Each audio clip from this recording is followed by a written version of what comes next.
Hi, everybody. I'm just waiting for a moment before I start flowing for my moderator to jump on. Tonight am going to be doing a general intuitive Akashic check-in. And then I am actually feeling led to share a BQH session summary. I just finished the really amazing BQH immersion course locally here in Wichita, Kansas, with the amazing developer of Beyond Quantum Healing, Candace Craw Goldman, and several amazing other people.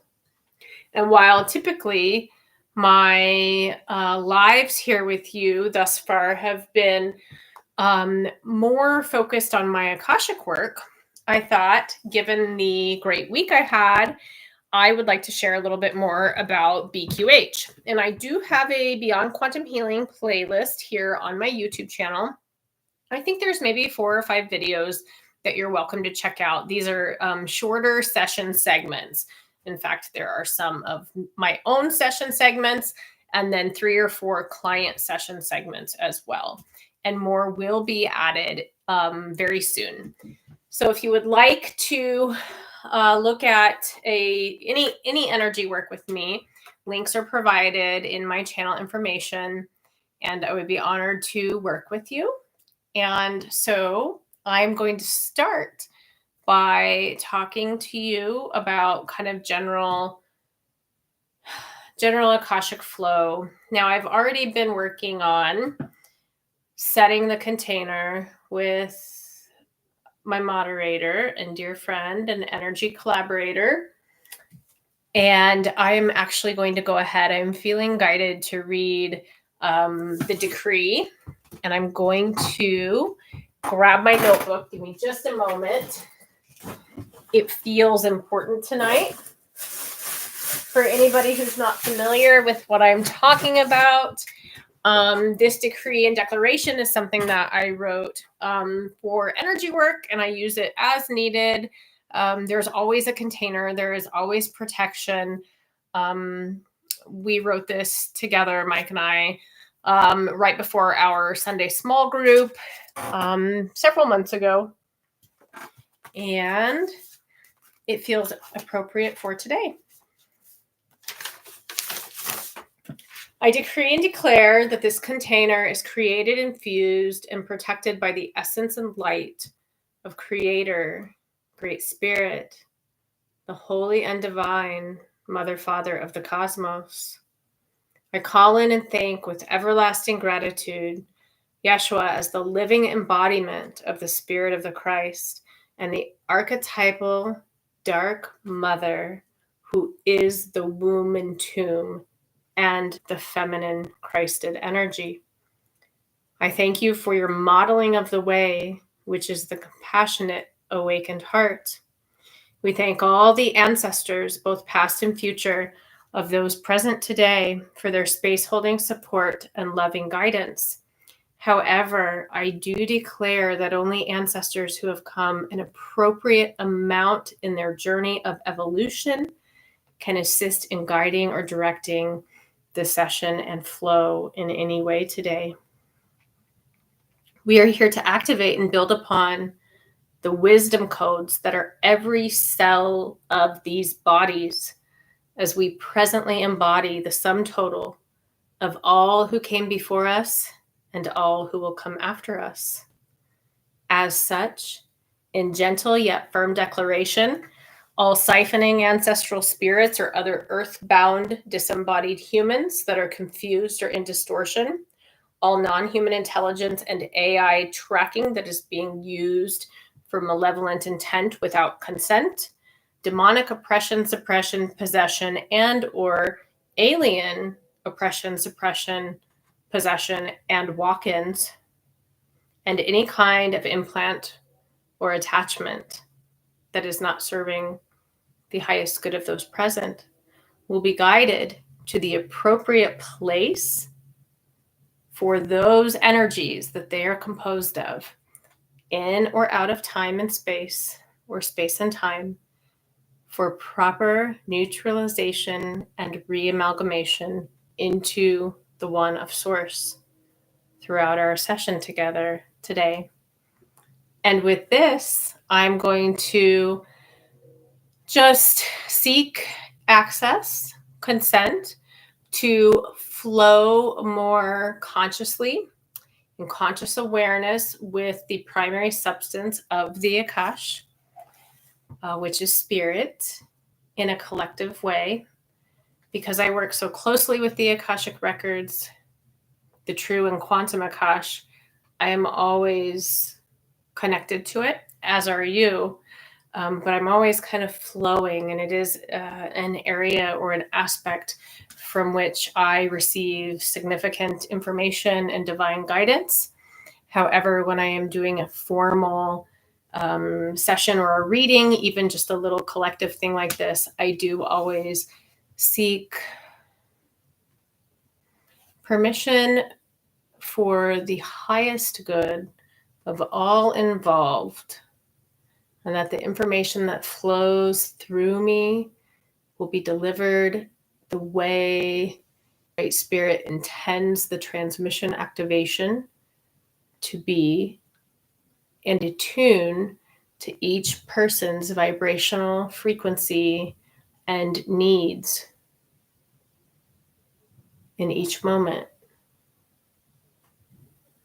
Thank you. So I've received permission to tap in or to strengthen my conscious awareness. And I'm just going to I'm working in and with the collective Akash. Anybody who tells you that you only can get into one person's record, while it's been a common teaching, that's not my experience, and my direct gnosis is that the Akasha is everywhere and everything, and there are collective general aspects that we can connect with and speak to. So that's what I'm doing today. So right now, as I close my eyes, I'm seeing lots of purple and blue, but it's not just purple and blue. Like sometimes I'll see like big, almost like huge, wide swaths of paint or color coming in, on one side or the other, coming down like this and meeting. This is like kind of like teardrop shape, mix and match purple and blue. So what this tells me, and what the Akash is saying, is that this continues to be a time of reclaiming the voice, the individual voice of self, and the collective voice and sovereignty of humanity. So the way the Akash uses purple, true purple for me, is sovereignty. Purple is the color of the receiving and accepting of the true sovereign autonomy that is already yours. We have been in a realm in which it is easy to forget that we are sovereign and we are operating in free will, and we do make our own decisions. And so purple always means, from the Akashic record, the coming into the fullness and wholeness of self as a little s self, and self as a big S self. And this is important. This comes up as a recurring theme for many people that I work with. If the Akash is showing me purple, you are receiving your anointing, your mantle of power, if you are ready to accept it. And with a mantle comes great responsibility and a requirement of radical self-accountability. So that's kind of a theme that I'm picking up on quite a bit lately. The blue, I was just getting lots of throat and voice work For those present or who will watch the replay tomorrow, there is a suggestion that continuing to work with the voice in a variety of ways is going to assist in reclaiming the voice and dissolving any energetic blockages that may be present. So lots of humming. I think I said this last time even, so it's coming up again. Lots of humming, singing, toning, chanting, just to yourself. You're not putting on a concert for anybody. If you have kids, play with the kids, sing with the kids. Hum to yourself in the shower while you're doing little things around your house. Use the voice with the intention that you are reclaiming this part of yourself, or you're balancing and calibrating. It's coming up again to mention, I've mentioned this once or twice before, that sometimes if somebody is experiencing a throat blockage or a throat related issue, a voice related issue, we don't always just see somebody who is having trouble with direct expression or having trouble finding their voice or setting a boundary. It can go fully to the other side where there's too much talk at inappropriate times, awkward, imposing with your throat upon somebody else in a way that is not the best use of your voice. So it goes both ways.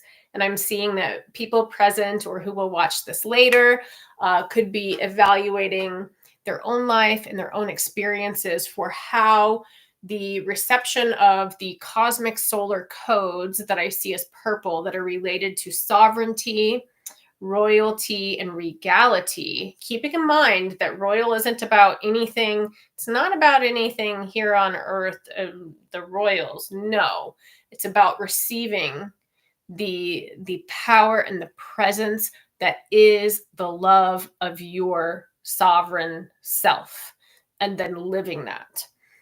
So these are coming up as current big themes for many of us as we are living in the times of the shift.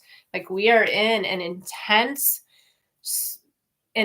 time, and many people are feeling great heaviness, great weight, great stress. And so those of us who are aware of some of the more energetic dynamics to all of this do have a calling to hold space for the collective pain that is part of this alchemical fire of rebirth that we're going through. There is no ignoring it or toxic positivity that is going to be helpful. It's really important that we walk the fine line of acknowledging what is so that we can change it. We cannot just good vibes manifest our way out of what's going on. We have to really commit to the energy and the magic of our responsibility as co-creators gifted with the ability to image. Being made in the image of God means that we were created with the ability to image as Creator, Great Spirit, Divine Mother, Father of the Cosmos does. I have a video about that, if anybody's interested, where I expand upon that a little bit. Doesn't mean we look like Source. It means we have the ability to image, and imaging is the magic or the manifestation or the power by which we co-create and co-render this realm, our lives, each moment, each breath, next step. So let's see what else the Akash would like to share.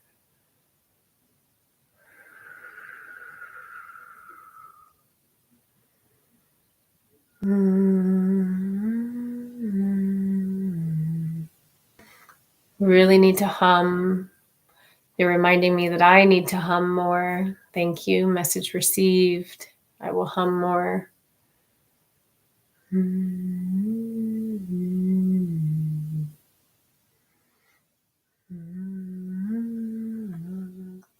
My dear friend Vicky, the Akash is here present with you, for you. I don't think you're on right now, but if you catch this tomorrow, I'll even make sure I send you the link. I am seeing you, matriarch Mama Vicky, in purple with your crown on. And with that, Vicky is a phenomenal light language practitioner, as well as several other modalities.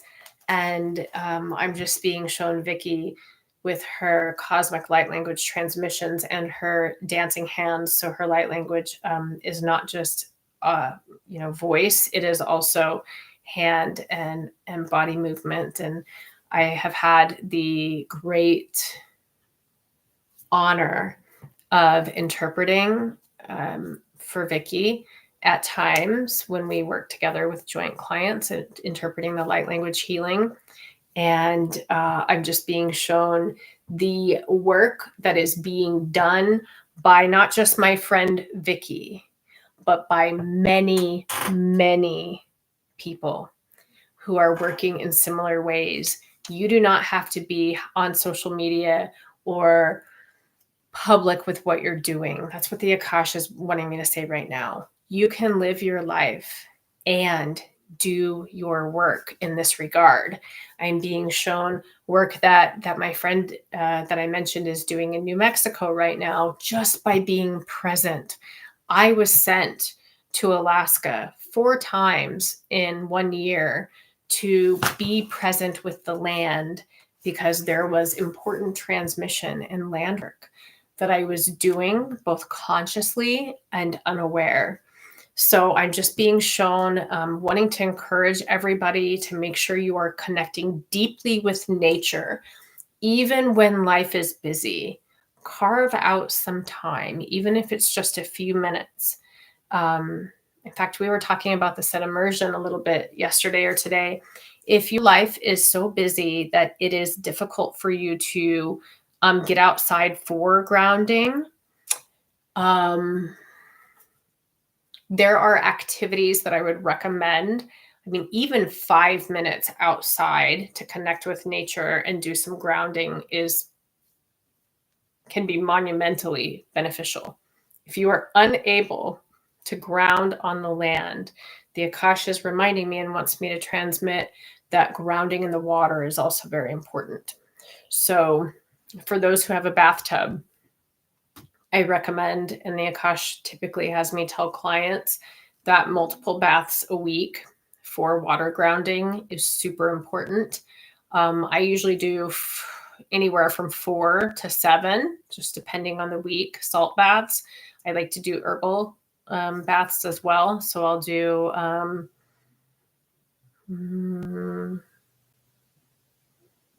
a variety of herbs. I like rosemary and basil, along with 3 different types of salt.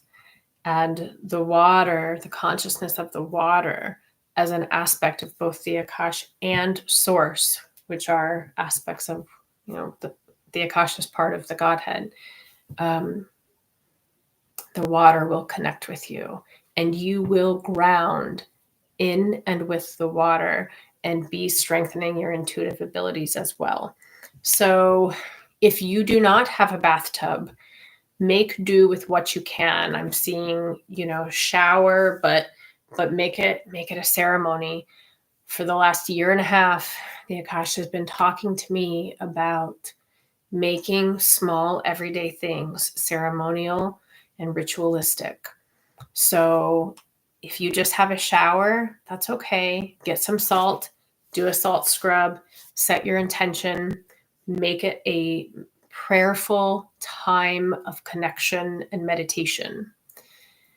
So that's very important for those present today. And I'm hearing those who will watch the replay over the next 3 to 4 days in particular.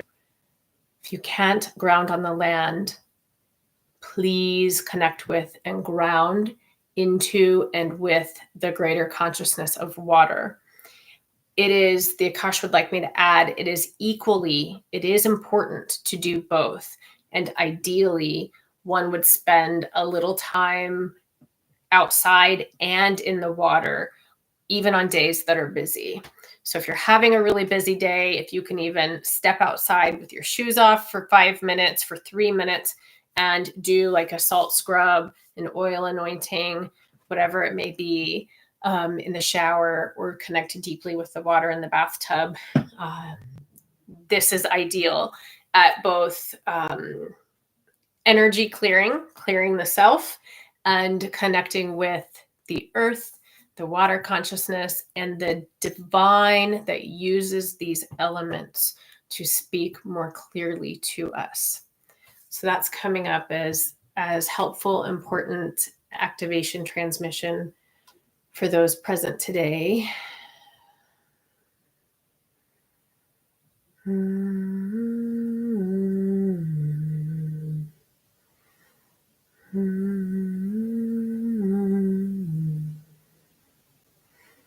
Many livers are burdened. This is another common theme. I may have said this even on one of these. People present today need to consider liver support, gentle liver support. The spirit of milk thistle comes through quite often in the Akash. If you are not allergic to members of the Asteraceae family, I recommend, as does the Akash, working with milk thistle as a safe herb. Again, I am not a doctor or a medical professional, and this is just intuitive advice, and you are all sovereign adults who can free will research and make your own decisions. I'm just sharing and offering. So offering of milk thistle for gentle liver support as you move through the layers of whatever anger and resentment and other feelings that the liver itself may have been helping to hold for you in the body. There's also a need to discuss potentially slow phase 2 liver detox pathways. It's what I'm being asked to share. So that's a little tidbit that is coming up for anyone who feels like they are not metabolizing food, drink, chemicals that we're exposed to, medications, supplements. The liver assists in processing and metabolizing that all. And so if you feel like things are a little sluggish, I would recommend looking into how to support if you do find out that you have a slow detox pathway. How can you support that process? Let's see what else. Collective Akash. Okay, I'm seeing beautiful divine swirls. They're like, kind of look like smoke swirls, but good ones, of energy that has little tiny silver sparkles all throughout the steam or the smoke. And I'm watching as these energy spirals move and glide and float through the atmosphere energetically all over the world. And this is the expansion of other Akashic visions I have been given, where I used to see like the globe or the map, and I would see like a little light dot or a little, pin all over, where people who were holding the light, being the light, living in authentic love, not the toxic positivity that we have been touching on a little bit here and there. And so this new vision I'm being shown is related to that old one, where now instead of just being anchored in place or assigned to your place, like me, I know that I have been energetically and divinely assigned to the land that I live on, to this region. for most of my life. It is a contract. I have had a beautiful, enriching, nourishing contract to live here in Kansas where I live.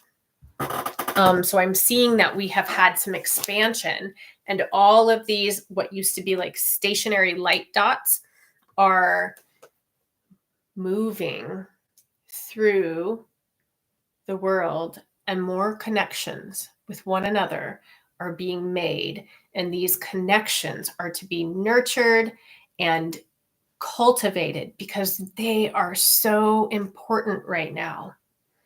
I said something today that echoed the sentiment of, again, Candace Craw-Goldman,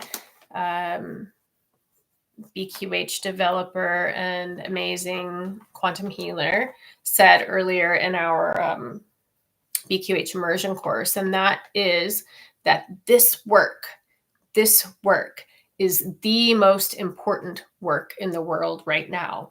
And this work is the evolution and elevation, expansion of human consciousness. Because if we want to talk about the shift, it is through this process of evolving human consciousness that we can make the shift back to Tara or wherever it is you may personally perceive we're going to go, or rather become. So we continue to work together with one another and foster these connections. I'm being led to mention that in 2022, or maybe it was 2021, I developed an idea that I wanted to meet in person people that I connected deeply with every year in online spaces. I'm most active on Twitter, not because I love Twitter, just because it's where I grew the most.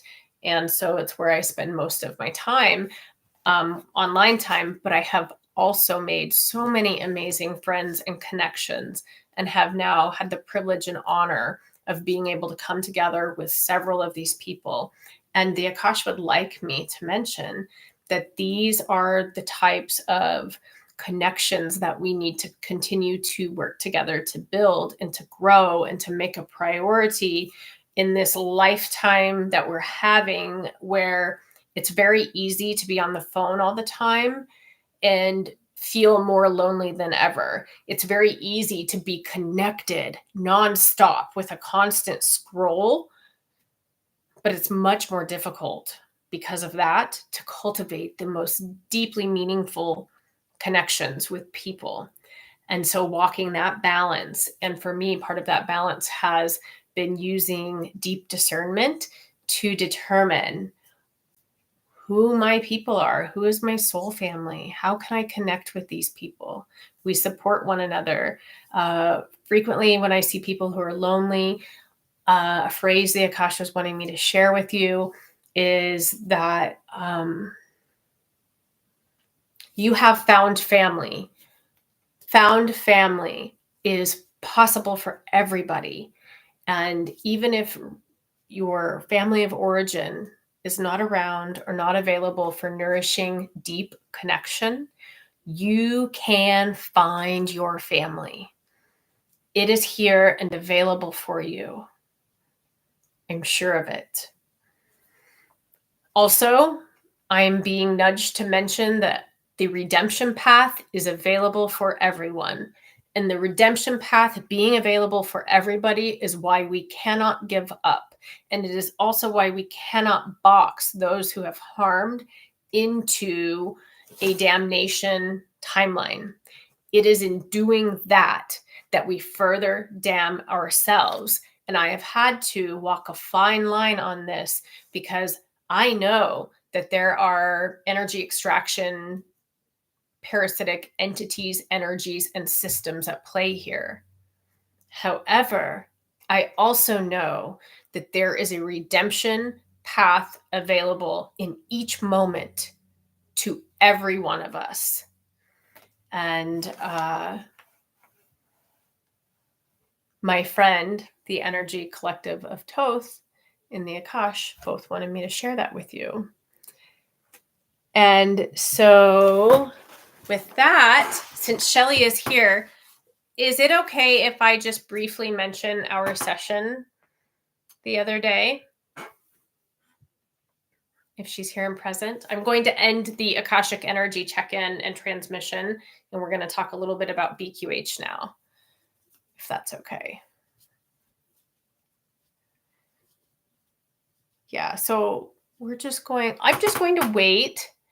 I'm just going to wait and see if Shelly is on. I would love it if not, that's okay too. But what I'm going to do is talk to you guys a little bit about BQH in general, in case you're not familiar with it. It is one of the modalities I offer in my depth quantum energy work practice.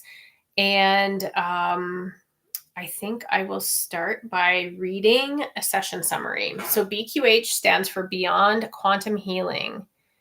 And I'm going to share an event that happened, an awesome event that happened in a session that I facilitated for this amazing woman who demonstrated to me again what I've always known, and that is that all healing is self-healing, and I just come in and hold the space and make way for like the alchemical process that needs to happen. So I think what I'm going to do first is I will read a session summary.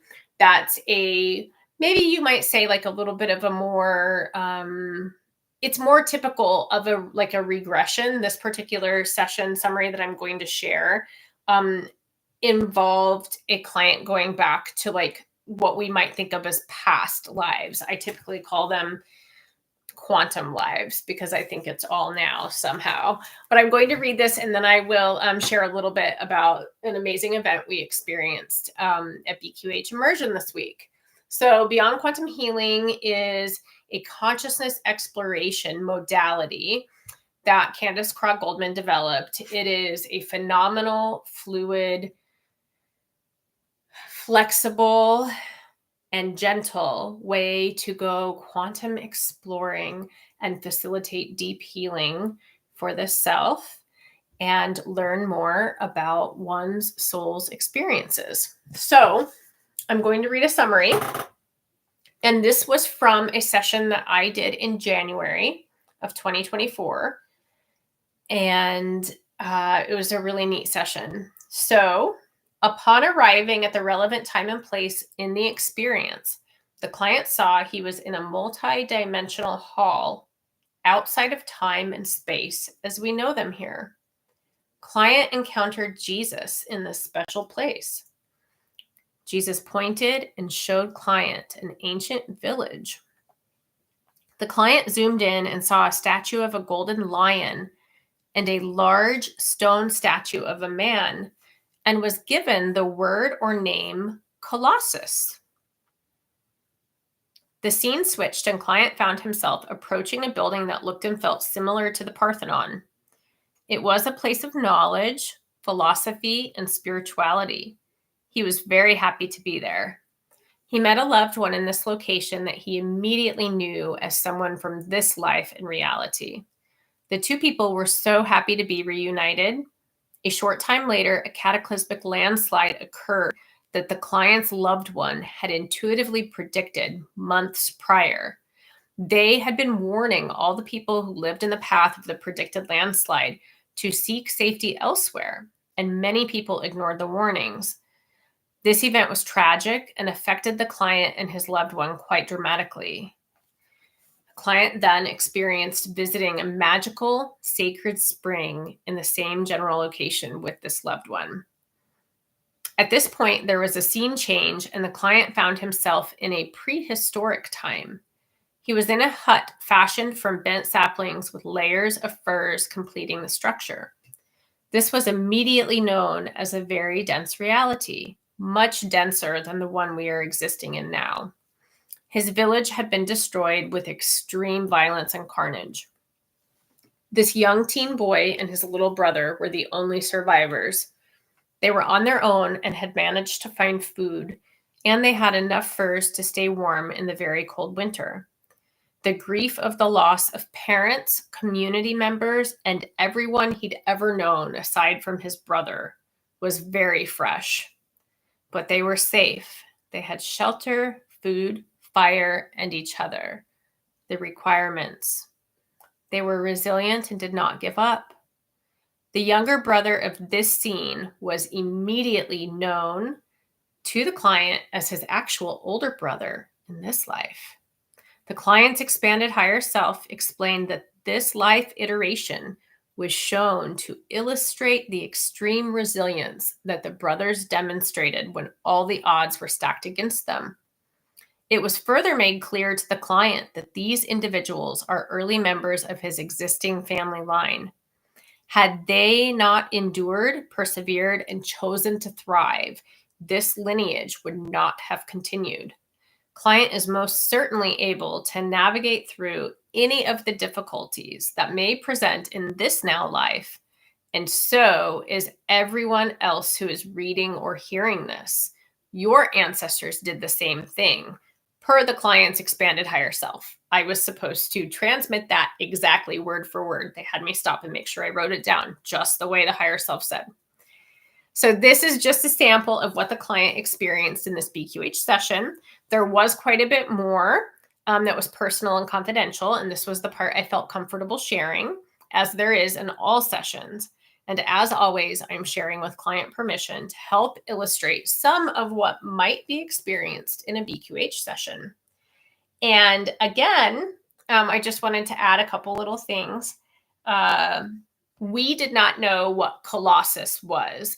And of course, did a quick internet search and saw Colossus of Rhodes come up. And that was exactly what the client was shown by Jesus. So that was a pretty cool connection to make in the early part of that session. And then what I wanted to add about the next part where the client's loved one, it was like the woman who was going to become his partner. They had, I think, were fresh in meeting. And they were together, early stages of being together, and were going to be partnered for the rest of that life. She had been adamantly predicting that this landslide, a really bad one, was coming. And she was in some kind of oracular training, like initiation, priestesshood of some kind. But she was young and she was new, and she was not one of the high priestesses or masters of this, and was kind of like, they're there, and sort of brushed aside and ignored. And it was a difficult thing to witness the destruction that happened when the landslide did occur around the time she had even predicted that it would be. And it was visiting the very sacred and magical spring in that same region of what we understood to be Greece with his loved one that they were able to facilitate some healing for themselves at that time after the trauma of the landslide and so many people being out of a home and the other destruction that occurred. So I just wanted to share that. And again, that one is a little bit more typical of, visiting what people would understand or think of as past lives. There are no limits in BQH, and I have had sessions myself where I am simultaneously aware of between 2 and 6 versions of myself, and am able to tap in and know what I am doing as that aspect of my soul in each of these 5 or 6 timeline experiences. So all kinds of things happen. There's always significant healing or information, or a combination of both, that can be received and remembered in a BQH session. And that leads me on to wanting to mention that this week at Immersion, I was facilitating a session. So during this time, we were practicing on one another. And I have seen some pretty impressive healing, immediate healing in the past. In fact, my moderator, the first time we connected for shamanic visioning some time ago, 2 years ago now, was immediately healed and no longer needed the crutches that were being used for a very injured, swollen ankle. So I've seen some similar things happen, but what happened this week was phenomenal. And Shelly, who's here in the chat, was functioning as client in this session and healed herself of needing glasses after having worn glasses for 15 years or so, and then having LASIK. And LASIK only worked for a couple of years and then failed, and she was back in her glasses.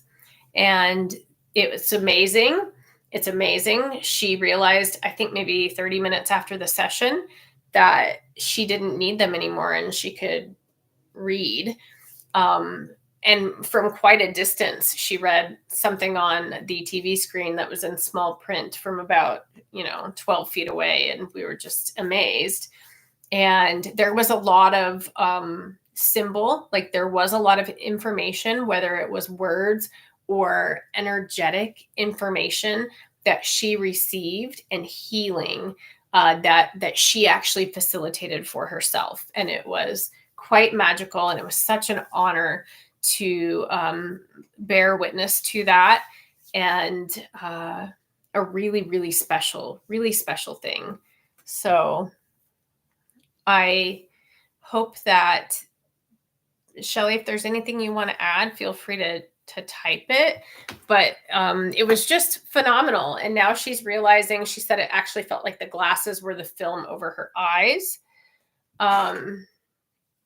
So if she puts the glasses on, they feel like the film over her eyes. And now her eyes feel great. And so that was really, really cool. There was some other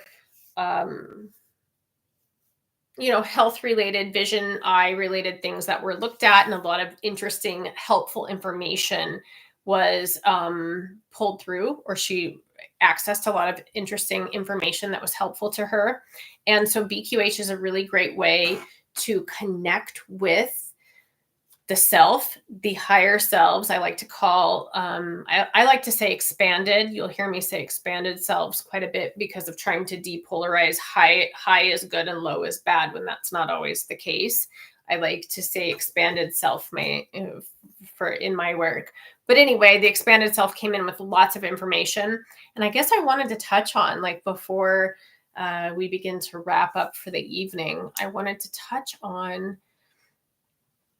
the body speaking to us, and that it is an important piece of the puzzle for all of us. And it truly, truly is. I've written a little bit on Twitter at times about how we have to integrate it into the whole self. So learning to speak the language of the body and place it in, like, appropriate hierarchical container, when we think of ourselves as a vast multi-dimensional being who is an aspect or a fractal of God's source. Body is sacred and it is important, and we need to learn how to communicate with it because the body is always talking to us. However, what I see sometimes is it swinging too far the other way, and we have certain circles of, like, somatic folks who are trying to facilitate super cathartic, like, intense and aggressive releases that aren't always moving the energy in an appropriate way from my view. So this is kind of like the Akash is like, hey, talk about this. Body is important. We learn to speak the language of it. We learn to connect with it in these consciousness exploration, quantum healing type modalities, and also to connect with more expanded aspects of the self and of our team. And team sounds like kind of a funny word, and it was one that I was kind of, like, iffy about myself, but we are not alone.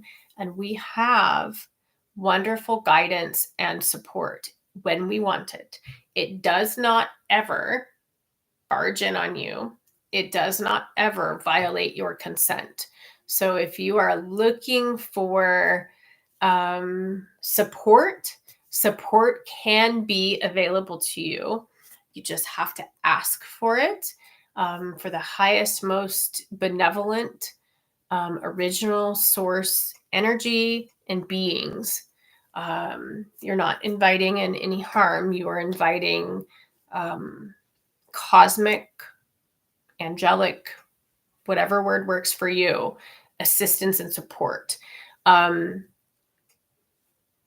supposed to add on for anyone who hasn't heard me talk about this at length. A benevolent being will not violate your free will. So that is one thing I'm going to mention for everybody to consider. There is a book by Tom Kenyon in which he talks about, and I don't know Tom. I've enjoyed some of his books, but he talks about, I believe, like calling in very, very expanded high dimensional healing. And if you're in need of assistance in healing a physical issue, you can request it. But if you don't request the assistance, your human free will is not going to be ignored. So that was something that I read in one of his books many years ago that has stuck with me. And again, I don't know this author. I really appreciate the work that he's done. I'm not endorsing him. It was just a tidbit that I took that helped inform and develop my own ethics and morals as relates to consent in energy work. So I think that feels like it's complete to me tonight. It's already almost 10:30 here. So I am going to, after this long week, end a little bit earlier than I sometimes do. And thank you all so much for coming. I'm sending you so much love. We will probably do another live stream on maybe Saturday evening. And if you would like to purchase a mini Akashic session or reading with me that would be part of the live stream, feel free to email me. I would be honored to connect with you for that. They are right now $33 for 15 to 20 minutes of this time slot. You're kept anonymous. It can be a general thing, or if there's one topic, and one topic would be like my marriage or this health issue, we can focus it on that as well. So thank you so much for being here. I'm really honored and blessed by you. Thank you for your presence and connection. And I'm wishing you all a good night or morning or afternoon, depending on where you're at. Have a great evening. Bye.